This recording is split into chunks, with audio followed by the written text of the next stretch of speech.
We are here with some good news as we are recording Positive news. Positive news. Because the world's still crumbling, but...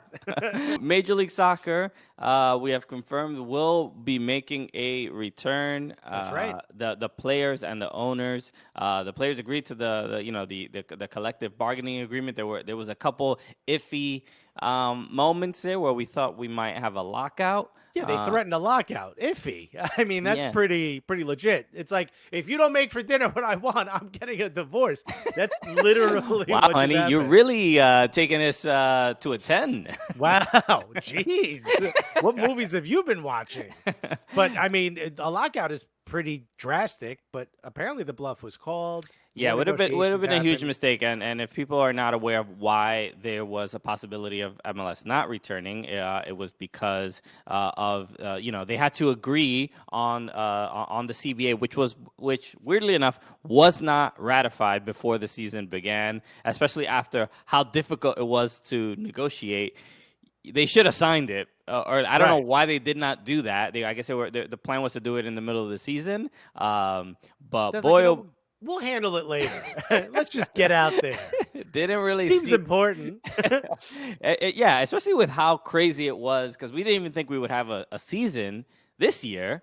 You would have thought that they would have made that a priority to do that, but whatever. It is what it is. At least we figured it out. In the end, it seems like we're having a season. Yeah, that's important. And I don't know if you guys followed this. They tried to add a force majeure into the CBA, which only the Montreal Impact understood what that even meant, right? They were just like, what do you guys think? It's French.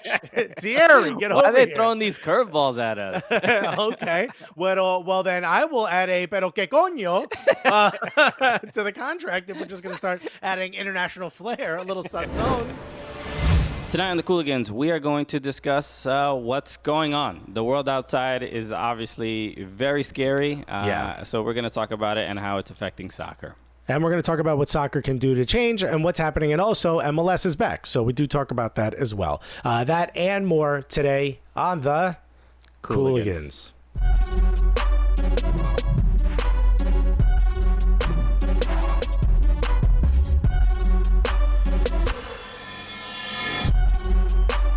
Yeah, baby. Yes, baby. I mean, it doesn't feel right to yell right now with excitement. I agree. So this is definitely gonna feel a little bit more of a muted episode, but it's not gonna lack enthusiasm. No, look, I mean, the question becomes, well, first of all, what are you listening to, right? You're probably wondering, what are you even watching? We are the Cooligans. This is Living Room FC. Yes, my name is Christian Polanco. I'm Alexis Guerreros. All right, we are your favorite comedians that host the most serious soccer show that you have ever seen. There is no laughing allowed on this show. No, it's hopefully the funniest and hopefully the gulliest. In the way we mean it, which is, being brave and standing up for what you believe in, which was probably just a great segue into what's happening in the world today. Look, I mean, unless you just woke up out of a coma and someone put this show on television and you have no idea what's happening in the world, it's going through a bit of a rough period right now, and a lot of things are coming up to a head that have deserved to come to a head for a very long time. Yeah, it's been a pretty stressful few days, and months at this point, because it seems like one thing after another. You know what? We thought the quarantine was gonna test us, and really test our limits. But 2020 was like, nah, fam. Right. I got a little something extra for you. 2020 was like, oh, look, I found something else in my pocket. And we're like, no, 2020. It reminds me of the Bad Bunny, the Instagram story that he did when he was it was like week one, maybe it was like day 2 of quarantine, and he was just like, he said, 2021, ven pronto. And he, way too early. Yeah. But that has become the soundtrack of the rest of the year. He did a premature, yell for the end of 2020. If anything, he saw the future. Is what speaking honestly, Bad Bunny might be able to tell the future. To be completely honest with you, he's at a Botanica right now buying candles and statues of saints you've never heard of. So look, obviously we are stand-up comedians. We host a comedy show about soccer. Two things that don't exist right now: soccer and stand-up comedy. Look at us, couple of blockbusters. But look, and we're this is going to be an interesting, next couple minutes, next 48 minutes of television, because we're going to try to talk about what's going on, how we feel about it, and how it's affecting the soccer community, because the soccer community specifically has done a lot. It's been pretty incredible when it comes to protesting, activism, helping clean up, looting, the players themselves speaking out. In sports in general, when it comes to athletes speaking out, white athletes speaking out, every race speaking out, brands speaking out. It's kind of insane. I've never seen such a quick and just incredibly fast impact to affect some sort of change. And people can agree or not agree, when it comes to riots and looting and those things that nobody supports. But it's this weird thing of like, man, people are listening for the first time in a very long time. And also, there's also like a sense of, racial injustice, I always think, is such a weighted topic, but injustice isn't, right? Like, injustice is something where people are like, well, no, just I hear that, and obviously that's wrong, right? There should be no injustice. There should be justice. Racial injustice. And there's a segment of the population who's like, well, I'm just not convinced. You know what? That first word, it's throwing me off for a reason. And it's making me second guess how much I hate that second word. Why are you muddying the waters? Right. When I'm just trying to talk about the law. Right. No. We were talking about the law. I was with it. But now you've added this other thing. And to me, it's like, brands should always, and it's important for us as comedians who have a show and are a partnership called the Cooligans.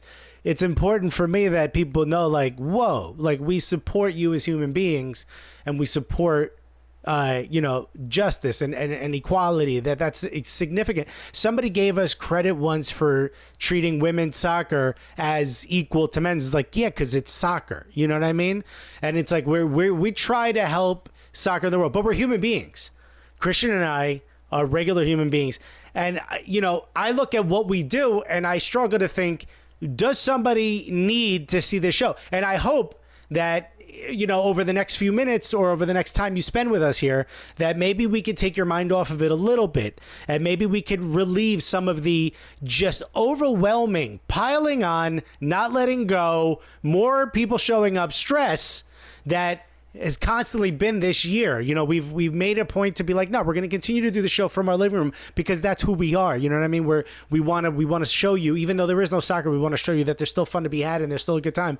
A lot of that's been called into question, but we're trying our hardest to sort of give you something that alleviates something, anything. It can't just be the booze. You know what I mean?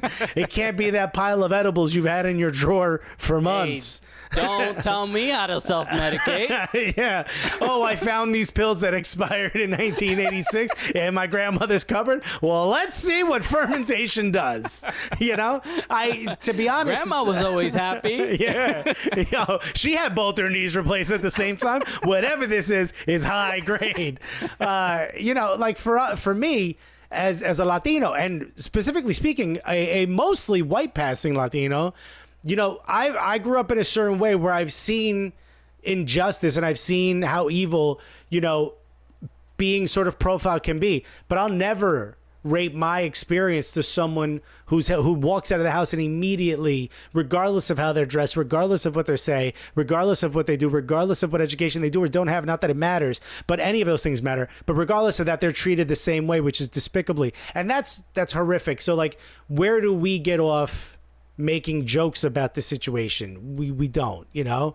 If we haven't said it before, we'll continue to say it because we have. And if you haven't seen us or heard us say it, justice should be brought upon those who deserve it in this situation. I feel horrible that George Floyd had to pass away the way he did, but also I feel bad for everyone who came before him and everyone's going to come after him, because this is horrific and this is horrendous. And yeah, look, when we come back from break, we're gonna try to give a little bit of our experience or explain what how the soccer world has handled it. But yeah, I mean, I don't want anyone to sit here and think like, oh, these two guys are gonna joke around and make a couple of jokey jokes about the situation. There's nothing funny about it. And honestly, thank God stand-up doesn't exist right now, because I would hate to hear what some people have to say about this. Try to make a joke out of it. Oh yeah, there'll be some interesting bits. Yeah. For the couple for the green most room part, scuffles. You know what I mean? Because I don't. Exactly. But there's a lot to discuss. So we'll get to it right after this.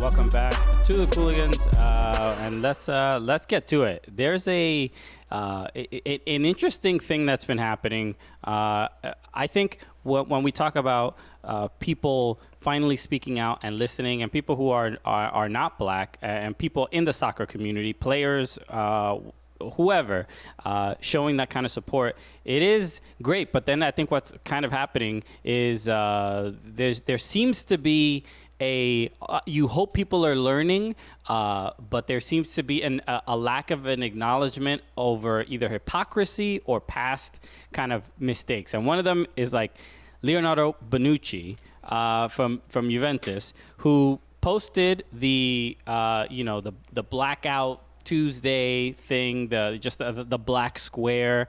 And if you remember, in the past, Moise Kean, who played for Juventus, he was there last season.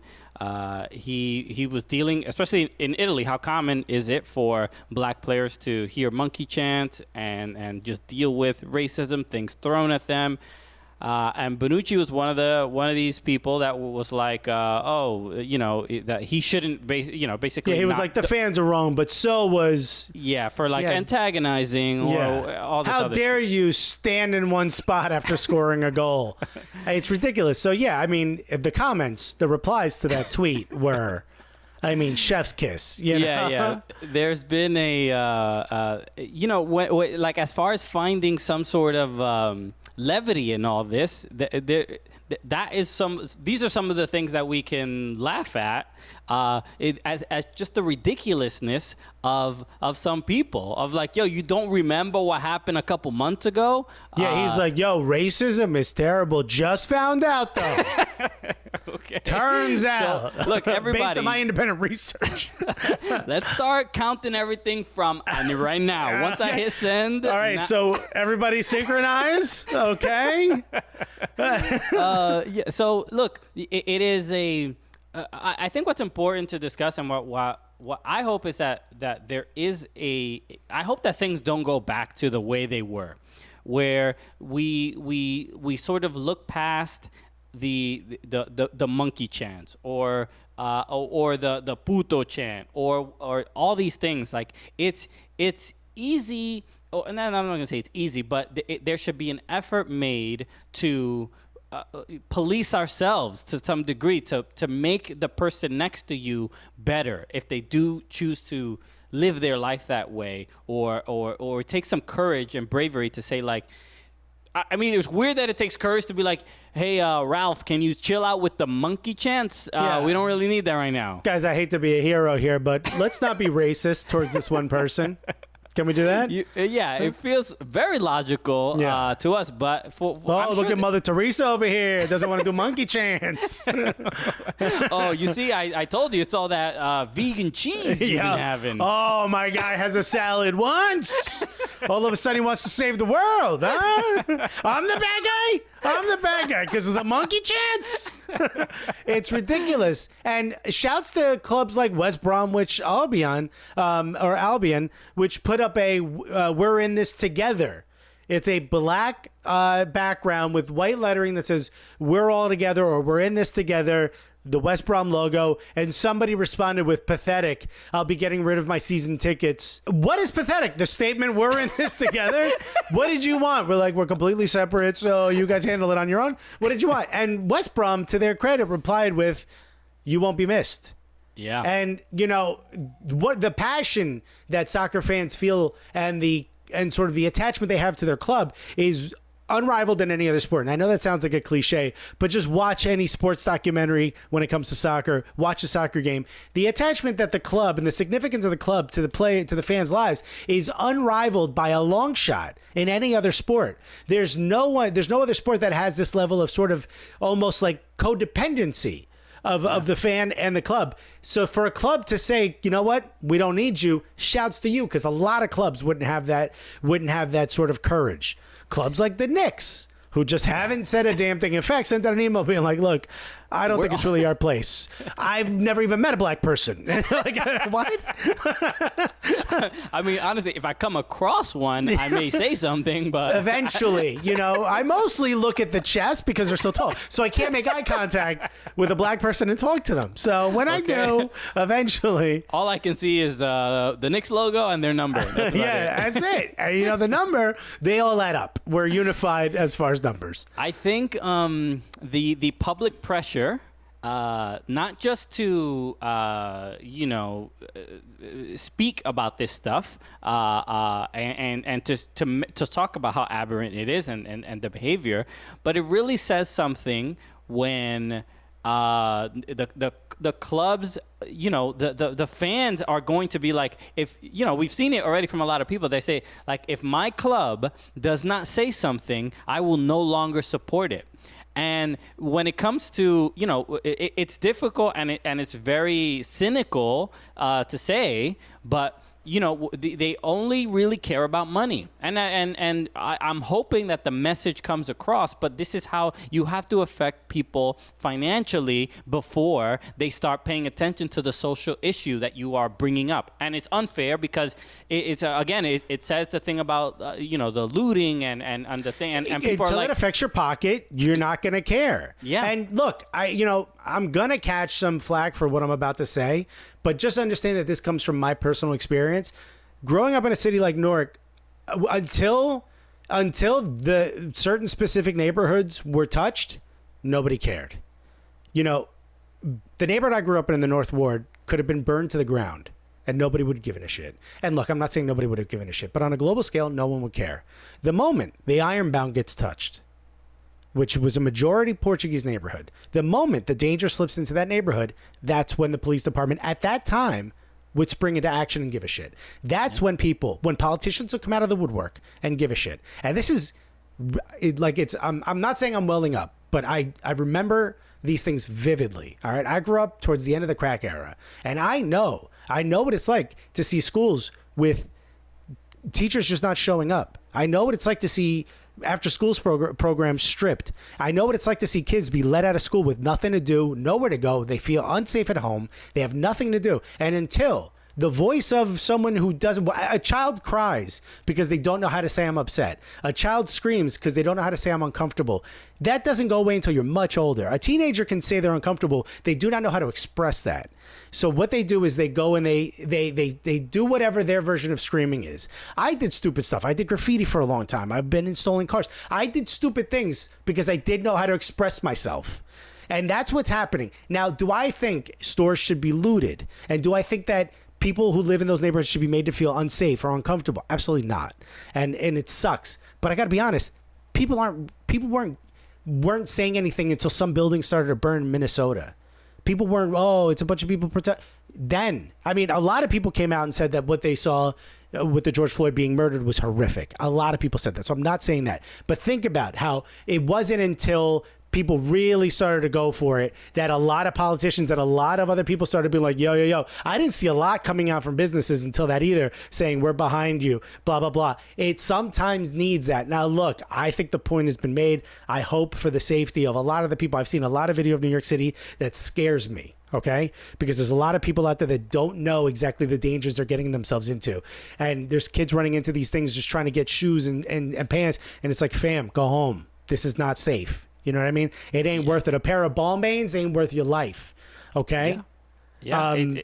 It's getting to the point where it's beyond the message or the symbol, or when it comes to, it's okay to be outraged. We all understand that. We know that feeling. We know anger, but it has to at some point. You can't just keep throwing punches at each other. It has to be like, all right, let's discuss why we're upset.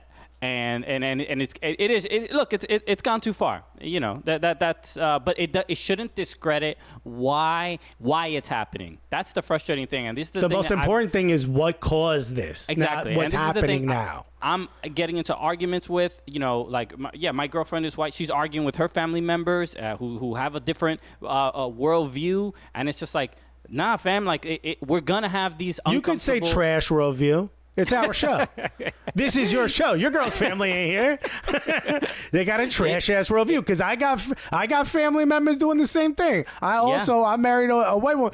Kind of lightly white. She's Italian from Jersey, right? She ain't really a Becky. She's more of a throw a plate at you while you're sleeping because she had a dream that you were cheating on her, right? So it's a little bit different. But you know what I mean? You still shouldn't have done it. I messed up in her dream, and I will apologize anytime I see her pick up a knife. Yeah. Honey, you sleepwalking again? You good, baby girl? I whisper in her ear, I love you. I don't know. All right, look, we'll get back to there's more stuff we got to talk about, so we'll be back with more after this.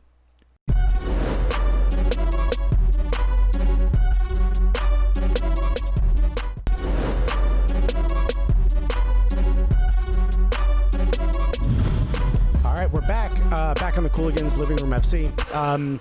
We've been talking a lot about sort of everything that's been going on in the world lately. But one of the things that I do want to make sure we talk about is just how incredible soccer supporters have been, and we've seen this in like a lot of the Arab Spring. Remember in Turkey when Galatasaray and Fenerbahce, or was it Besiktas, fans came together, just fans that have been battling and rivaling for years come together when it comes to something regarding politics. We're seeing a lot of the same thing in America when it comes to MLS supporters, and it's honestly a beautiful thing to see. I mean, MLS supporters, for the lack of a better term, are just very, very well organized groups. Yeah, I mean, when you think of soccer supporters in general, if you are in a supporters group, you are a part of something that is well organized. It sounds like we're talking about a gang. We're not. It's well organized. We're watching you. No, no, it is and we've seen it when we go to the Independent Supporters Council and meet these people and meet the leaders of. I mean, it feels a little bit of speaking of gangs, but like when all the families. The five families. All right, we're talking about organized crime. They are organized, but they are organized. It's just that they're not criminals. But if there was no pandemic and soccer was happening, you best believe we'd be seeing a lot of tifos. And you best believe we'd be seeing a lot of displays of unity.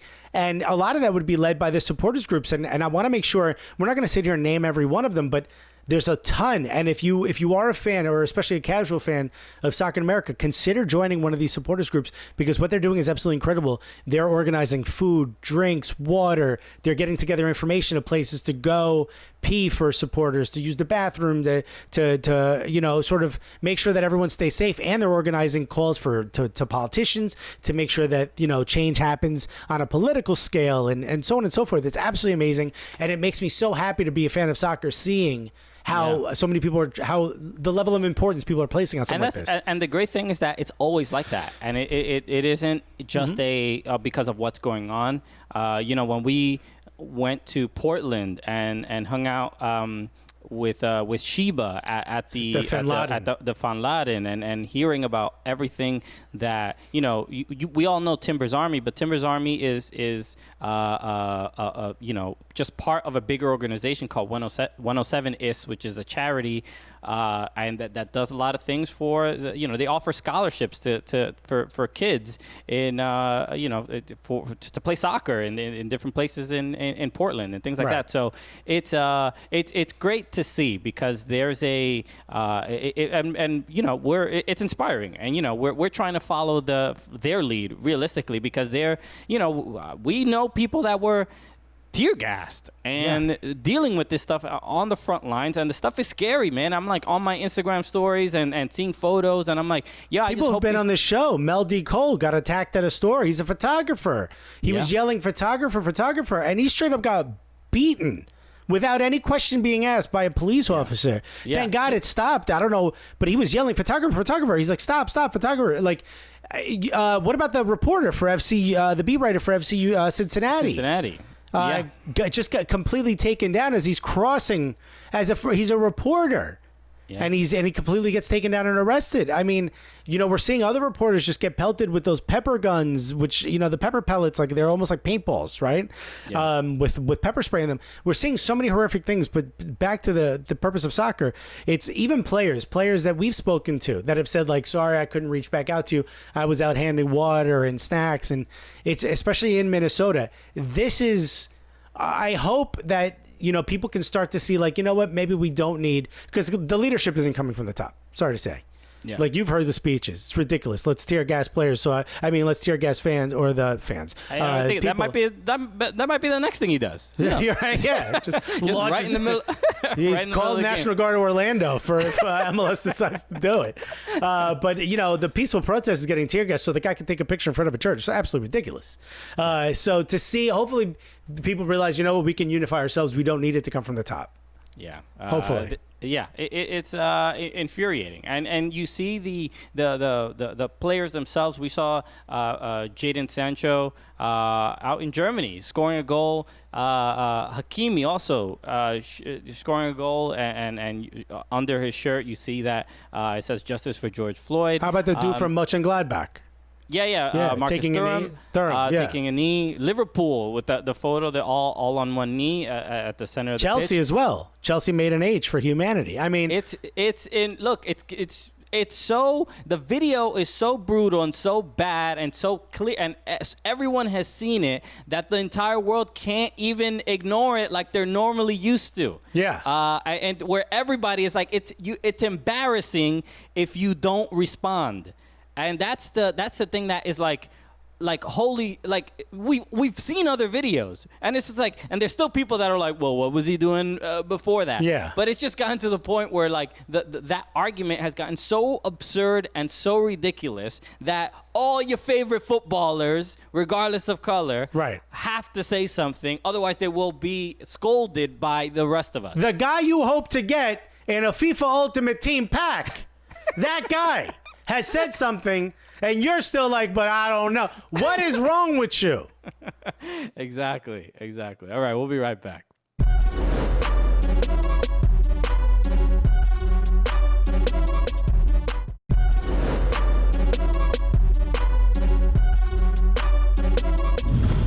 All right, welcome back. We are the Cooligans. This is Living Room FC.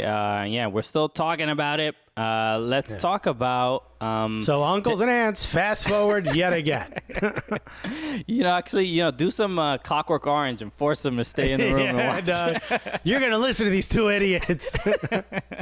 No, man. But Derek Etienne Jr., obviously, friend of the show, was just on the show a couple months ago, signed with the Columbus Crew, and he posted a very, unfortunate and sad but story. Way all too common, unfortunately, as well. Yeah, about getting pulled over. Twice amid all the protests that are going on in Columbus. We've seen a lot of footage of police just going ham, being absolutely wild and ridiculous. And Derek Etienne talked about getting pulled over twice on the same ride home, if I'm not mistaken. I don't know. I don't remember the exact details, but two of the officers on one of the stop said that he looked like he had warrants. Which is, I mean, it's, if you don't know, as that's leaving your mouth, that that's racist, then there you probably shouldn't be in a place where you're allowed to stop people in a car. Yeah. That's ridiculous. I mean, I'm glad that he's okay. I'm glad that he is safe and that nothing serious happened. You know, we know that just because you are a professional athlete or whatever, or some celebrity, that doesn't protect you from necessarily anything. Right. But hearing stuff like this, it's all too common, right? I mean, I've been stopped by police. I've dealt with it. It's like I've seen so many stories, and I'm glad that people are sharing them, and also it's resonating with some people, because I think this police brutality and all this aggressive use of force is all you hope, at the very least, is that other white people are like, oh, I feel like black people. Is this what they're talking about? Is it because they're using police brutality to counter a protest about police brutality? Seems counterproductive, but okay, I guess. Yeah. That's like protesting diabetes by just eating lard. You know what I mean? That'll teach them. Yeah, dude. I mean, it's ridiculous. I'm eating candy to own the libs. Yeah, dude. Oh, you want to take my foot? Get ready for a second one. To me, it's ridiculous. But I look at someone like Derek Etienne Jr. and I think, thank God he didn't do what friends I have might have done, which is mouth off. Right, and who knows how that would have happened? And look, I don't think that equates to him. That he should have been mistreated if he did. But I know some of the dudes I grew up with, some of the dudes who I consider friends, some of the dudes you and I share as friends. They might not have had the ability to maybe stand there and maybe be as sort of whatever it is that Derek did at that moment that got him to leave that situation unscathed. Thank God. Yeah, there is. I mean, when I've been pulled over, there is a new level of awareness that fight or flight, every single move, every digit, I'm like, I know where my hands are. I am speaking with the wild, like just changing my tone, code switching. I did that. You know what I did by mistake? I called the police officer, Your Honor. Dead ass. I took the key out of my ignition and I put it on the roof of my car and I put my wrists on 10 and 2 and my hands were out, and the guy's like, the hell's wrong with you? Why'd you put your keys on the roof? I'm like, I want you to know I'm not going anywhere, Your Honor. And he's like, Your Honor? He was like, bro, your blinker's out. Apologies, Senator what? My bad, sir? Is it Sire? Or is that what we're using? Esquire? What do we say? You tell me what to say. Like, my wife was always like, why don't you keep the insurance in the glove compartment? I don't keep anything in the glove compartment. I'm not leaning over to that thing. No doubt. I tattoo my information on my forehead. Okay? Hell no. Where's mine? It's on the roof. It's laminated to the roof of the car. So he go, you want to see it? It's there for you, buddy. Don't you dare. Look, my hearing this about Derek, more than anything, I'm just, he's a young guy. He's a young guy, and there's a certain level of concern and fear, and I hope that everybody, the Columbus Crew supporters are also like, it hurts them too. And I just hope that awareness kind of trickles down to say that the culture of policing is completely flawed and it needs to change, because the absolute end of the spectrum is Derek getting injured or beaten or something like that, but the microaggression of you look like you have warrants is gonna make it even more fearful the next time he is pulled over, especially in a city that he now calls home. Exactly. So you just want change, and that's all people are asking for. All right, so we'll be back with more after this.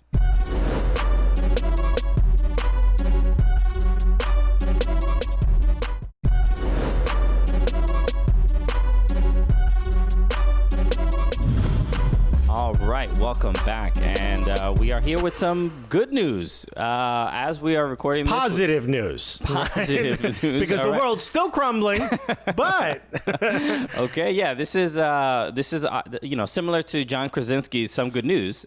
This will be this part of the show. He sold that for like a lot of money. Yeah. Well, Speaking of good news, he's like, "Homie, best news of all. I'm out. Y'all figure this shit out." No, Major League Soccer, we have confirmed, will be making a return. That's right. The players and the owners. The players agreed to the collective bargaining agreement. There was a couple iffy moments there where we thought we might have a lockout. Yeah, they threatened a lockout. Iffy. I mean, that's pretty legit. It's like, if you don't make for dinner what I want, I'm getting a divorce. That's literally wow, what honey, just you're happened. really taking us to a 10. Wow, jeez. What movies have you been watching? But, I mean, a lockout is pretty drastic, but apparently the bluff was called. Yeah, no it would have been a huge happened. mistake. And if people are not aware of why there was a possibility of MLS not returning, it was because they had to agree on the CBA, which weirdly enough was not ratified before the season began, especially after how difficult it was to negotiate. They should have signed it, or I don't know why they did not do that. I guess the plan was to do it in the middle of the season. But we'll handle it later. Let's just get out there. It didn't really seems important. Yeah, especially with how crazy it was, because we didn't even think we would have a season this year. You would have thought that they would have, made that a priority to do that. But whatever, it is what it is. At least we figured it out. In the end, it seems like we're having a season. Yeah, that's important. And I don't know if you guys followed this. They tried to add a force majeure into the CBA, which only the Montreal Impact understood what that even meant. Right? They were just like, what do you guys think? It's French. Thierry, get Why over are they here. throwing these curveballs at us? Okay. Well, then I will add a pero que coño to the contract if we're just going to start adding international flair, a little sazon, a little mirepoix in the contract. And that clause in particular was kind of the owners wanted a clause pretty much suggesting that if in the following season, if MLS stadiums didn't meet certain any attendance, market dropped below 25% of the last seas's attendance. Yeah, if it didn't reach the attendance numbers that they wanted, they could basically nullify the CBA, which is that's when you say that you're not coming to the table with having some good faith negotiations. Yeah, you're basically goodwill. Out the window. There's Will, but the good part. Yeah, it's really cute that you all are playing soccer and stuff, but I want my money. Yeah, okay? yeah. Here's the thing. I know we all want to get back, but if one of you looks at me wrong, I'm taking all your money. Can you add that to the contract? I know this is your career and everything you worked for. This is your dream come true. But honestly, if I don't get those 35 cents back, I'm ending this whole thing. All right. How's everyone's family doing? Good. Do you want to see them starve? Because if you don't, then I suggest I get my money. It was a little excessive. So I'm glad. So we know now that you can go with the Athletic had reported it. MLSPA announced they put out a statement. So you can get all the details on the Athletic where we saw it announced. By the way, the Athletic is doing absolute incredible work. Exactly. Just insane. But we know for sure that pretty much by June 24th, all players will start training. Some players will, some teams will go to Orlando, which is where the tournament will be held. I don't know what the tournament's going to be called. It should be an interesting thing. Also, we should mention the NWSL also announced the NWSL Challenge Cup. So we have that as well. So we're going to have a lot of soccer this summer. Which is incredible. From the men's and women's league. Although the NWSL is going to do it in Utah, correct? Yes. Yes. So So both teams, both leagues going into the middle of nowhere. Orlando. Well, yeah. So sorry to all our Utah and Florida fans. Sorry. I can't believe Christian wrote that in the transcript for me to say. My teleprompter. Yes. Imagine if there was a teleprompter for this show. I don't think Alexis would know how to read it. I may not be able to understand what it says, but if I wrote it myself, no one else would understand what it says. But I got it. No, but exciting from MLS and NWSL. At least we know now. So by pretty much beginning or mid-July, MLS will be back and they will be playing games. And there's a bunch of different interesting things, details about for let's say with NWSL, their agreement said that if players did not want to opt in, they will still get paid, which is great to see. Incredible. MLS does not have that. No, MLS specifically does not have but that. they do have a thing that if one of the players, if their partner is pregnant, they do have exemptions, so they can opt out in that way. So at least there is again some discussion of trying to do this as safely as possible. They're going to do similar things to what they did in Germany. A lot of people do believe though that those clauses for both leagues are ways for the superstars to not have to go.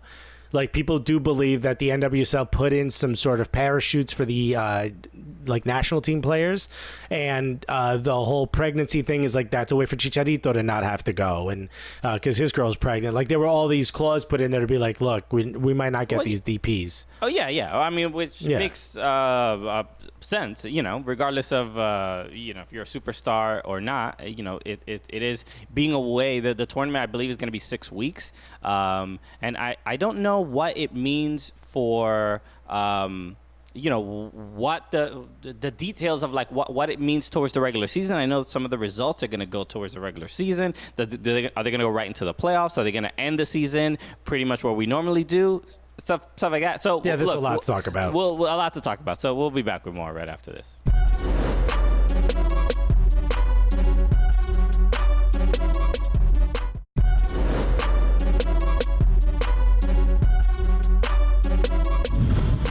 We are back here on the Cooligans Living Room FC, and we were talking a little bit earlier in the show about just some of the solidarity that a lot of the soccer players have shown, but also some leagues and some national teams have showed some solidarity.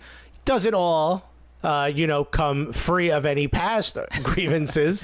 Some of them are pulling Bonucci's. I'm just gonna say. I think the main thing, and this goes to pretty much every organization,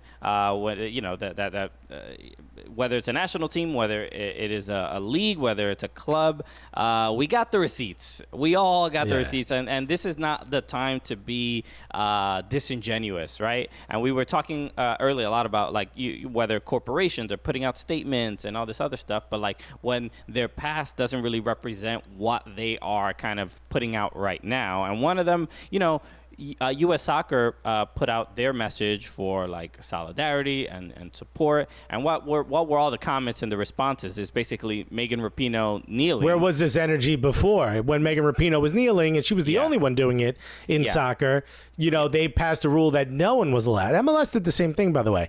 No one was allowed to kneel during the national anthem. Now, here's the thing: it would have been worse if they didn't show solidarity in this moment. If they would have been worse if they said nothing. Silence is way louder than saying something that has previous grievances. But now it's, how honest were you with that show of solidarity?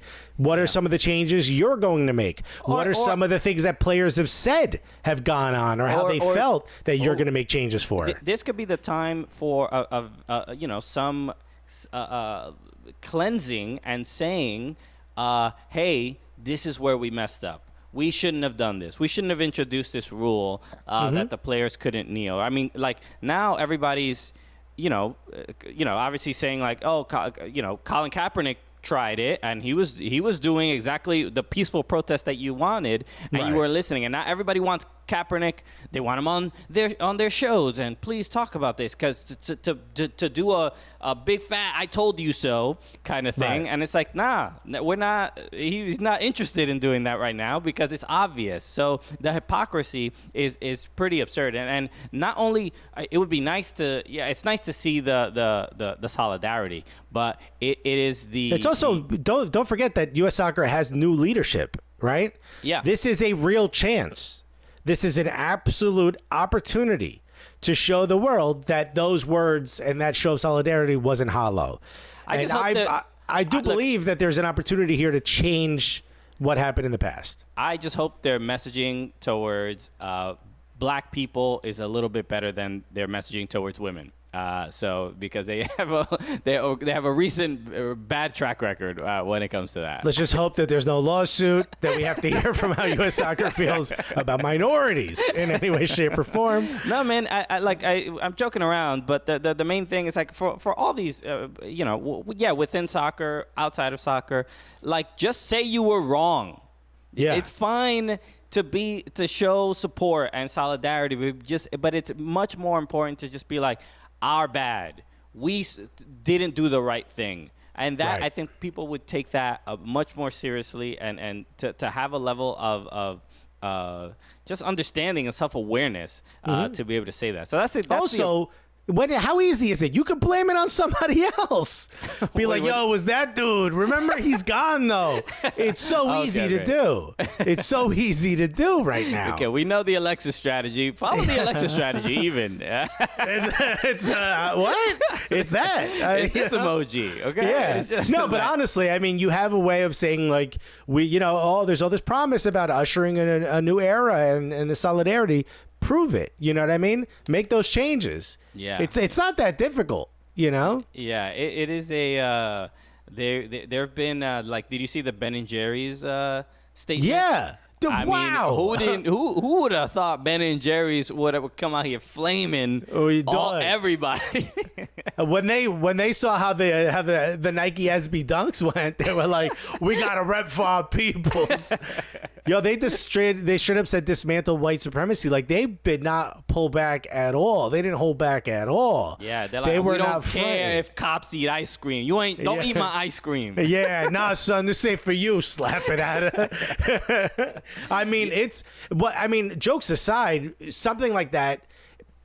People are like, I don't care what brands say. To some degree, it's important. You have to show the world that even the people that sort of are, because there's difference between, and this I think is also common in the conversation with U.S. Soccer. We know some of the people that work there; they're incredible people. But how the organization acts is also important. So it's not just the individual people, how the organization. I'm sure some of the people that work at Ben & Jerry's are absolutely incredible people. But when a statement like that is put out, now it's also the shirt you're wearing. Now it's also the organization you work for. Now it's the place that you're working at that represents who you are. Now also represents you as a member of society. And it's a beautiful thing to see. So it's great when an organization does it. But, obviously follow up. Ben & Jerry's.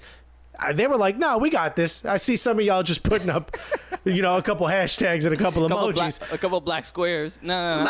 Let me show you what I can do. I'm going to write inside my black square if y'all don't mind. Just let me see if this message gets across. And I couldn't have asked for an organization to do anything better. And in fact, did you see the guy who owns the franchisee who owns tons and tons and tons of fast food restaurants, Popeyes and Taco Bells and Wendy's, tons of Wendy's, is giving more money to the Trump campaign. So it's like at a time when these organizations that claim to be, progressive are secretly not so progressive. Yeah. You've got people like Ben & Jerry. Ben & Jerry, both of them, they're both real as They both came out and they were like, nah, son, bullshit back here. Let me tell you what's really happening. Yeah, man. And you made the point about like how that kind of statement it permeates through the culture and systemically, right? We talk about those word for word what I said. The systemic issues that we have with U.S. soccer when it comes to policing. We're not talking about specific individuals. No. Occasionally we are, but there's a bigger problem that everyone is complicit in, and it's look. I'm not comparing police brutality to running a soccer federation, but when it comes to systemic issues, the being aware of like the what you need to change and what did I not do to help? Exactly, and macroscopically, which is like, yo, this is rotten from the inside out when I look at it from afar. So that is important to be aware of, and I'm just glad an ice cream company. Endoscopically, because sometimes you got to look inside yourself. You're colonoscopic. You know what I mean? Get inside. Correct. Look through the dirt. All right, we'll be right back.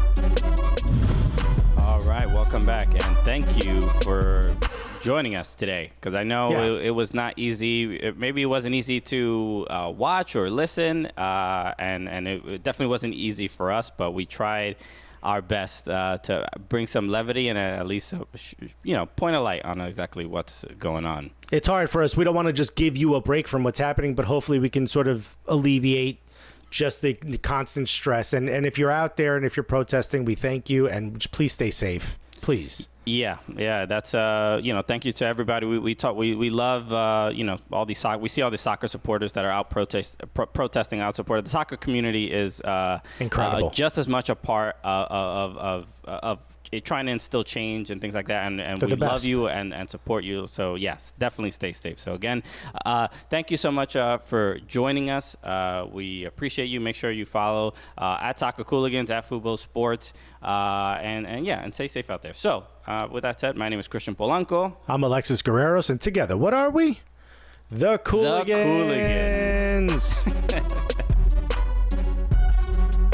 Yo, thank you so much for watching that content right now.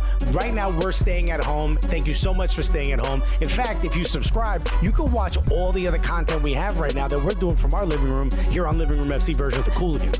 What a great opportunity to subscribe and watch more videos of us, the Cooligans, on Fubo Sports. That's right. Hit the subscribe button. You're not doing anything else right now. In fact, what you're doing is listening to us. So if you really love us, you'll do two small things. One, hit the subscribe button. And two, I don't know, maybe give us your credit card number and the last 4 digits of your social. Nothing crazy. 2 small requests.